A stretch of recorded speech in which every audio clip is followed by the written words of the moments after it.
ৰছিদ আলীয়ে আজি যিটো আদ্য শ্ৰাদ্ধ পাতিলে তেওঁ এজন মুছলমান মানুহ সম্প্ৰদায়ৰ মানুহ হৈও যে হিন্দু সমাজৰ ৰীতি নীতিৰ মাধ্যমেৰে যিখিনি কৰ্ম কাজ কৰিলে ৰাতিপুৱা ব্ৰাহ্মণৰ যিখিনি কৰ্ম সেইখিনি কৰি বাকী যিখিনি আমাৰ ধৰ্মীয় হিন্দু ধৰ্মৰ যিখিনি পৰম্পৰামতে ৰীতি নীতিমতে কাম হ'ল সেইখিনি ৰছিদ আলী নামৰ যিজন ব্যক্তিক মই বুলি নহয় আমি বুলি নহয় অসমবাসী এটা গৌৰৱ।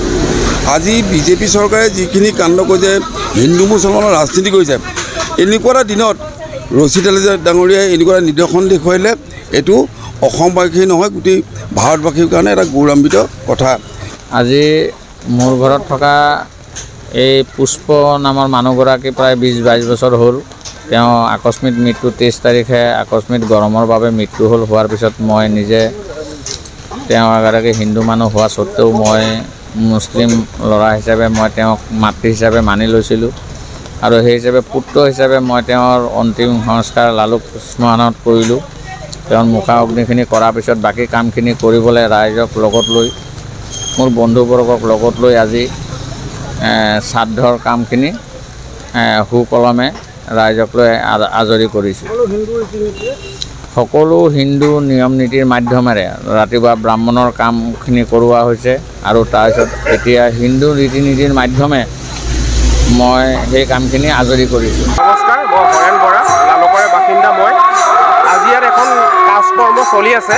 কাজকৰ্মখন পাতিছে আমাৰ ইয়াৰে ওচৰ চুবুৰীয়া ৰছিদ দায়ে।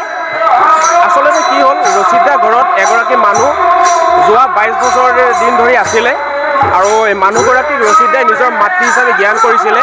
কিন্তু অকস্মাত গৰমে সহ্য কৰিব নোৱাৰি মানুহগৰাকী মৃত্যুবৰণ কৰিলে। তাৰপিছত আজি সম্পূৰ্ণ হিন্দু ধৰ্মীয় ৰীতি নীতিৰে আদ্য শ্ৰাদ্ধ পতা হৈছে। তাৰ বাবে আমি ৰছিদ দাক ধন্যবাদ দিছোঁ। ৰছিদ দাক সঁচাকৈ এটা বহুত ভাল কৰ্ম কৰিছে।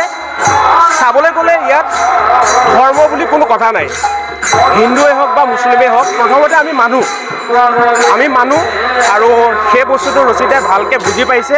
আৰু ৰছিদাই অতি সুন্দৰভাৱে ব্ৰাহ্মণ লগাই যি আদ্য শ্ৰাদ্ধ আয়োজন কৰিছে তাৰ বাবে আমি ৰছিদ দাক আকৌ এবাৰ ধন্যবাদ জ্ঞাপন কৰিছোঁ।